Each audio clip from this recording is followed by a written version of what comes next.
Thank you, ma'am. Part 3. She said, "What is your name?" "Roger," answered the boy. "Then, Roger, you go to that sink and wash your face," said the woman, whereupon she turned him loose. At last, Roger looked at the door, looked at the woman, looked at the door, and went to the sink. "Let the water run until it gets warm," she said. "Here's a clean towel." "You going to take me to jail?" asked the boy, bending over the sink. "Not with that face. I would not take you nowhere," said the woman. "Here I am, trying to get home to cook me a bite to eat, and you snatch my pocketbook. Maybe you ain't been to your supper either, late as it be. Have you?"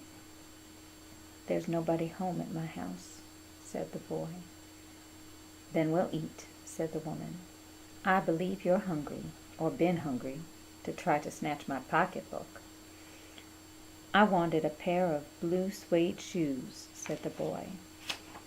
"Well, you didn't have to snatch my pocketbook to get some suede shoes," said Mrs. Luella Bates Washington Jones. "You could have asked me." "Ma'am?"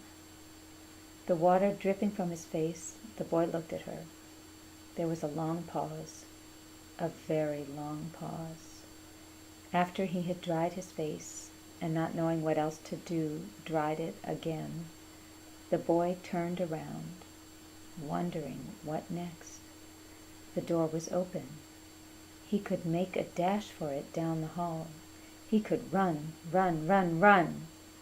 The woman was sitting on the daybed.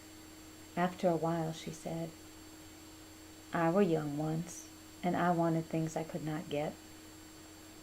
There was another long pause. The boy's mouth opened.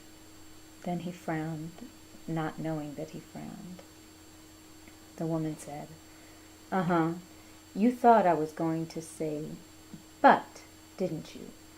You thought I was going to say, but I didn't snatch people's pocketbooks. Well, I wasn't going to say that." Pause. Silence. "I have done things too which I would not tell you, son, neither tell God if he didn't already know. Everybody's got something in common. So you sit down while I fix us something to eat. You might run that comb through your hair so you will look presentable." In another corner of the room, behind a screen, was a gas plate and an icebox. Mrs. Jones got up and went behind the screen. The woman did not watch the boy to see if he was going to run now, nor did she watch her purse, which she left behind her on the daybed. But the boy took care to sit on the far side of the room, away from the purse, where he thought she could easily see him out of the corner of her eye, if she wanted to. He did not trust the woman not to trust him, and he did not want to be mistrusted now. "Do you need somebody to go to the store?" asked the boy. "Maybe to get some milk or something?" "Don't believe I do," said the woman, "unless you just want sweet milk yourself. I was going to make cocoa out of this canned milk I got here." "That'll be fine," said the boy. She heated some lima beans and ham she had in the icebox, made the cocoa, and set the table. The woman did not ask the boy anything about where he lived or his folks or anything else that would embarrass him. Instead, as they ate, she told him about her job in a hotel beauty shop that stayed open late, what the work was like, and how all kinds of women came in and out, blondes, redheads, and Spanish. Then she cut him a half of her 10-cent cake. "Eat some more, son," she said. When they were finished eating, she got up and said, "Now here, take this $10 and buy yourself some blue suede shoes.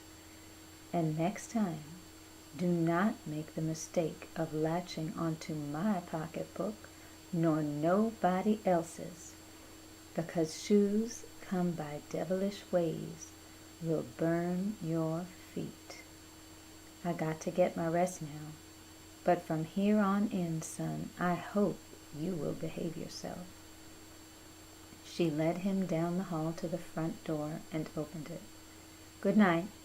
Behave yourself, boy, she said, looking out into the street as he went down the steps. The boy wanted to say something else other than thank you, ma'am, to Mrs. Luella Bates Washington Jones, but although his lips moved, he couldn't even say that as he turned at the foot of the barren stoop and looked up at the large woman in the door. Then she shut the door.